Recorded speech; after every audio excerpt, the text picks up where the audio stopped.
No pressure. I hate the second take. They're always harder. Yeah, that's true. Right. I thought you did a good job the first time. I think I did all right. It wasn't too extreme. It wasn't too nasty. I'll leave out the banker wanker reference. Yeah, maybe.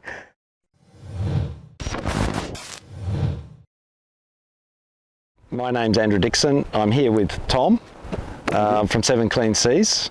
We started working with each other back in 2019. 2019. We met in 2018, right? Yeah, absolutely. And our collaboration's evolved over the years. It's been fantastic. COVID changed everything for us. It's been a journey. Yeah, so we had a lot of staff that had some spare time because we had no business. And we were keen to try and find them some extra employment income. And so we worked with Seven Clean Seas to do beach cleanups. When I say we, our staff did. We were stuck in Singapore. We never actually got here, did we? It was just run entirely by the team. Yeah. And they were picking up about a tonne each time, getting paid better than daily wage. And so they were aligned with what you needed out of it, which was plastic. Mm-hmm.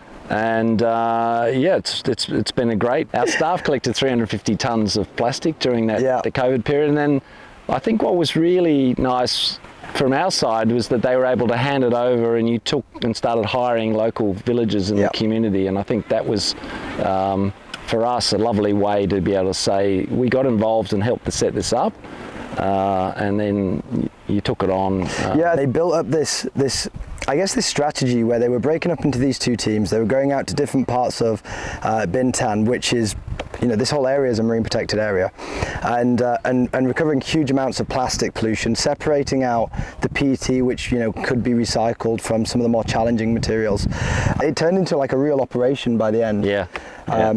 And at that point, we hired Siti Kusmayati, who's now our general manager of Indonesia. And she's doing a great job. Oh, she's amazing. Yeah, and again, like, this was all without coming here. Because we still couldn't get back by the time the staff had started to transition, or the partial transition.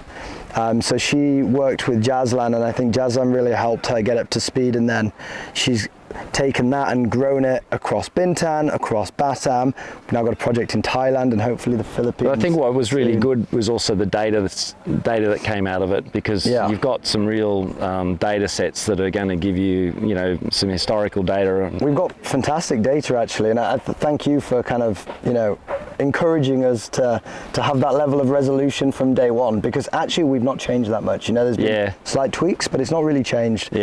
And just to give everybody an understanding of how it works, so each team will go out and collect a quantity of plastic. Let's call it 1,000 kilos of plastic on a blazing hot day like this normally, or a torrential rain day.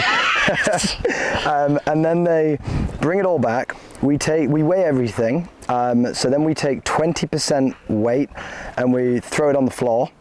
And the teams painstakingly go through everything, separate it into, is it flexible packaging, is it apparel, is it tires? We separate out 26 different categories, and we weigh each category in totality, and we measure and we count the amount as well, right? Do the sample count as well.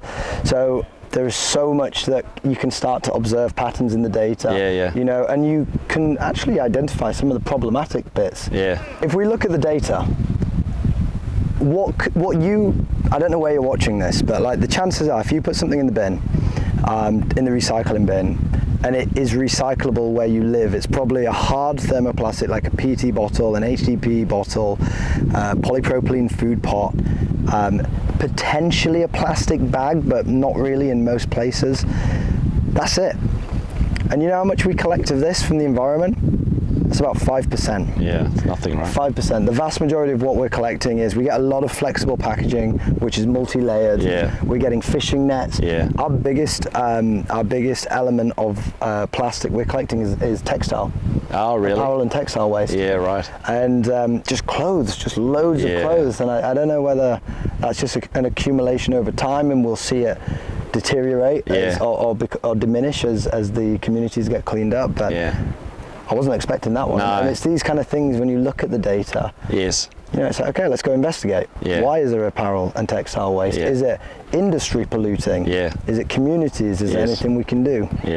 So data's key. You know what, the other bit that came out of it, I thought there was some really nice side benefits. Yeah. There was some great community engagement where they got villagers to come and volunteer for that. So, and I thought that was fantastic, and it really showed that the villagers were actually keen to address the problem. They just needed a little bit of impetus and you know, encouragement. We see that a lot, you know, like 99% of situations, the communities are very much on board with what we do. And like the kids, they're so much fun, they want to come down and play.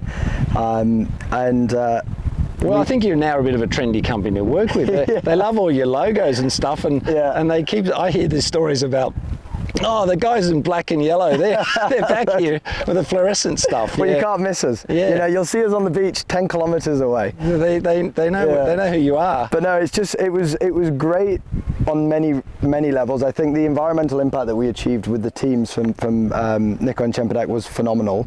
Again, like the social benefits that we didn't really bargain for was just how grateful people were to have a you know, access to capital, some revenue during the most difficult time of their life, which was you know, living in a tourist destination with no tourists. I think it gave them a distraction and something to get on and do with, so that was great.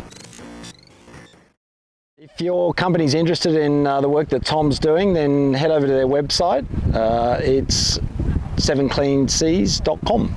Correct.